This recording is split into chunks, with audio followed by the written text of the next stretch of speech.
बिस्मिल्लाहिर्रहमानिर्रहीम। आज high court Balochistan में केस था और हमारे जो सीनियर वकला की जो टीम थी, जिसमें नसीबुल्लाह तरीन साहब, मुनीर काकड़ साहब, सलीम लाशारी साहब और इसके साथ साथ हमारी जो ILF की जो तंजीम के जो हमारे वकला थे, इकबाल शाह साहब और इसके साथ गुल अकबर एडवोकेट और लुकमान एडवोकेट और इमरान अलवी साहब की जो मावनत थी, उनका तमाम का इनका वकला का सबसे पहले मैं शुक्रिया अदा करता हूँ। इसके साथ साथ सोहेल सवाती साहब भी इस्लामाबाद से आए हुए थे और आज़म सवाती साहब के जो बेटे हैं बैरिस्टर उस्मान सवाती, तो हम सब के सामने है कि किस तरह पहले जुल्म किया गया आज़म सवाती साहब के साथ और उनको जिस तरह तजलील की गई। मैं समझता हूँ कि एक हमारे सीनियर रहनुमा है पाकिस्तान तहरीक इंसाफ के, उसके साथ साथ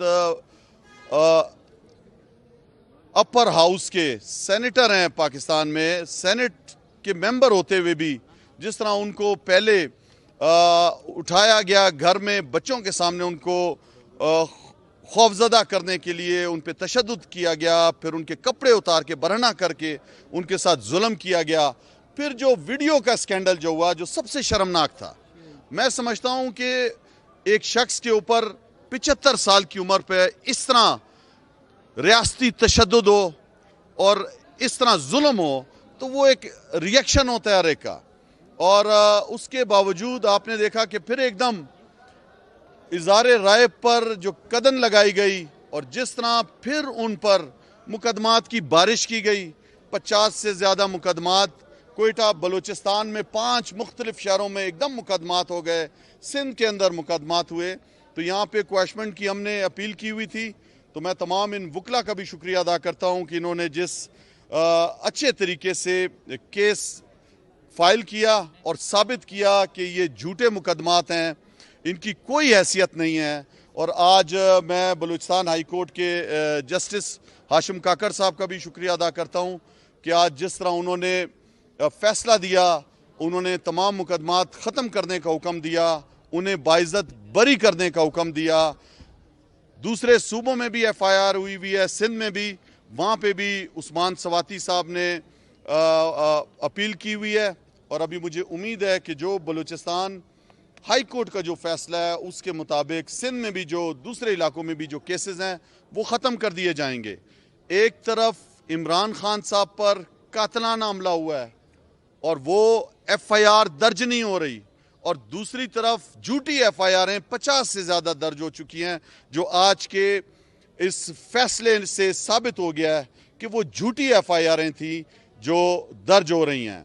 मैं समझता हूँ कि बलूचिस्तान हाई कोर्ट ने इंसाफ पर मबनी फैसला दिया है और वो जो एक हम पे जो एक दाग लगा हुआ था, जिस तरह पे वीडियो स्कैंडल हुआ और ये मुकदमात हुए, तो आज एक रिलीफ मिला बलूचिस्तानियों को, हमारे बलूचिस्तान के लोगों को, कि वो मेहमान नवाज लोग हैं, वो ये जुल्म और ज़्यादती बर्दाश्त नहीं करते हैं। तो आज़म सवाती साहब का आज का फैसला मैं समझता हूँ हक और सच का है।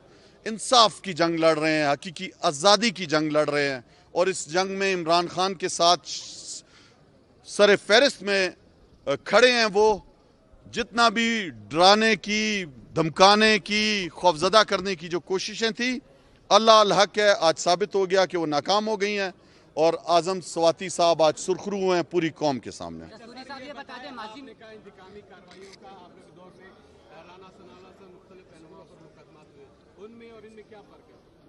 ये 50-50 मुकदमात की पाकिस्तान में आज तक कहीं तारीख नहीं है कि आप जो है वो एक ही, सुप्रीम कोर्ट का ऑर्डर भी है, एक ही बात पर आप 50-50 मुकदमे कायम कर दो, ये आज तक नहीं हुआ।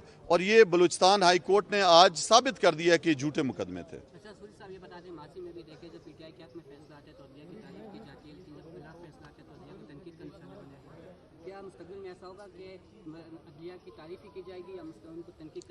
देखें, पाकिस्तान तहरीक इंसाफ तहरीक एक इंसाफ की 26 साल से हम कोशिश कर रहे हैं कि अदालती इंसाफ हो, माशी इंसाफ हो, तालीमी इंसाफ हो।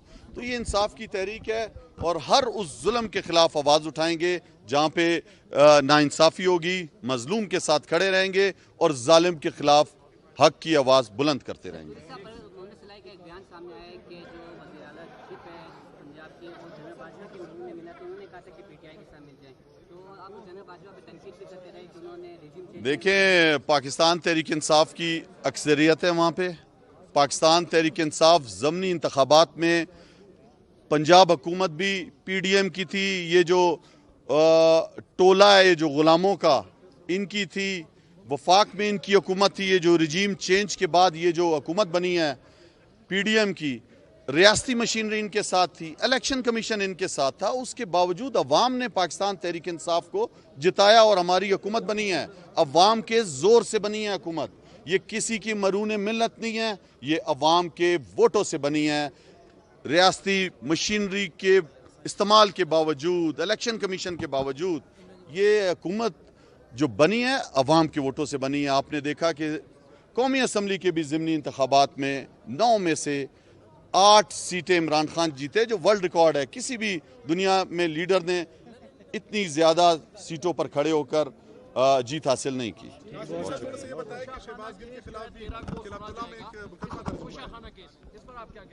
तोशाखाना केस भी आपको पता है, जिस तरह इन्होंने 1100 अरब रुपए के नैब में कवानीन तरमीम करके अपने चोरी बचाई है, इसी तरह इन्होंने जो तोशाखाना पे था, जो आपका नवाज शरीफ पे था, वो भी माफ कराए हैं। ये एक ड्रामा है। कोई 3.5 साल में कोई चोरी, कोई करप्शन का मेगा स्कैंडल सामने नहीं ला सके, ना हमने किया। वो जो चोरों को दोबारा मुसलत कर दिया हम पे, और इन्होंने अपने फिर 1100 अरब रुपए तो चोरी के बचवाए। इमरान खान पे कुछ साबित नहीं हुआ, जी घड़ी तोशाखाना से। वो एक कानून के मुताबिक हर चीज की हुई है। घड़ी मसला नहीं है इस मुल्क का, ये जो डूबती हुई मईशत है ये मसला है। आज पाकिस्तान डिफॉल्ट की तरफ जा रहा है। आज पाकिस्तान के पास 7 बिलियन रुपए खजाने में सिर्फ पड़े हुए हैं। पाकिस्तान तहरीक इंसाफ की हुकूमत 7 माह पहले जब हम छोड़ के गए हैं तो 22 बिलियन डॉलर इस मुल्क के खजाने में थे। कहां गया खजाना? ये 7 बिलियन डॉलर में जो है 6 बिलियन रखवाए हुए हैं, 3 बिलियन चाइना से लिए हुए हैं उधारे, और 3 जो है वो आपके सऊदी अरब ने दिए हुए हैं। ये तो डिफॉल्ट की तरफ मुल्क जा रहा है। आज आप एलसी नहीं खोल सकते हो मुल्क के अंदर। आज कारोबार तबाह हो चुका है। सबसे बड़ा इस गुलाम हुकूमत का, इस इंपोर्टेड सरकार का जो मसला है, इन्होंने अवाम के लिए आज कुछ भी नहीं किया। आज सिर्फ और सिर्फ अपनी चोरियां बचा रहे हैं। अवाम सरापा एहतजाज है पूरे उसमें। अगर स्टेट बैंक की आप रिपोर्ट देखें, जब आपकी हुकूमत आई उस टाइम आपके जो है जीडीपी 5.3 थी। उसके बाद जब आप गए तो उसी स्टेट बैंक की रिपोर्ट है कि 0.03 पे आप छोड़ के गए। ये हम जो है वो सुने सऊदी अरब से भी आपने कर्जा लिया था, चाइना ने भी आपको कर्जा दिया था, जो आप आज इनके खाते में डाल रहे हैं। हमने जो है वो 17 साल में करंट डेफिसिट सबसे कम लेके आए। पाकिस्तान की हुकूमत रिकॉर्ड पे है, रिकॉर्ड पे है। जीडीपी 6.1% पे छोड़ के गए, जो आज 0.5% पे आया हुआ है। ये इस हुकूमत के कारनामे हैं। हम पाकिस्तान को 6,100 अरब रुपए, पाकिस्तान की तारीख का सबसे ज्यादा टैक्स कलेक्ट किया हमने। पाकिस्तान की तारीख की सबसे ज्यादा एक्सपोर्ट बढ़ाई हमने। पाकिस्तान की तारीख में सबसे ज्यादा ज़र मुबादला बाहर से हमारे दौर में आया। ये रिकॉर्ड पे हमने ज़रात को जो है 4.5% इजाफा किया। रिकॉर्ड 4 बड़ी फसलें हुई पाकिस्तान के दौर में। रिकॉर्ड आपको बताता चलूं, मोटरसाइकिलों की सेल थी जो आज 50% कम हो चुकी है। पाकिस्तान की तारीख में सबसे ज्यादा ट्रैक्टर हमारे 3.5 साल दौर में बिके, आज वो 48% कम हो चुके हैं। मैं आपको बताता चलूं, मईशत डूब चुकी है, फैक्ट्रियां बंद हो रही हैं। पाकिस्तान की तारीख की सबसे ज्यादा नौकरियां हमने दी, आज फैक्ट्रियां बंद हो रही हैं, लोग बेरोजगार हो रहे हैं। आज $71 फी बैरल पूरी दुनिया में सस्ता तरीन पेट्रोल है, और यहां पर 226 रुपए में पेट्रोल बिक रहा है। हमारे दौर में $124 फी बैरल था और हम $150 का पेट्रोल दे रहे थे।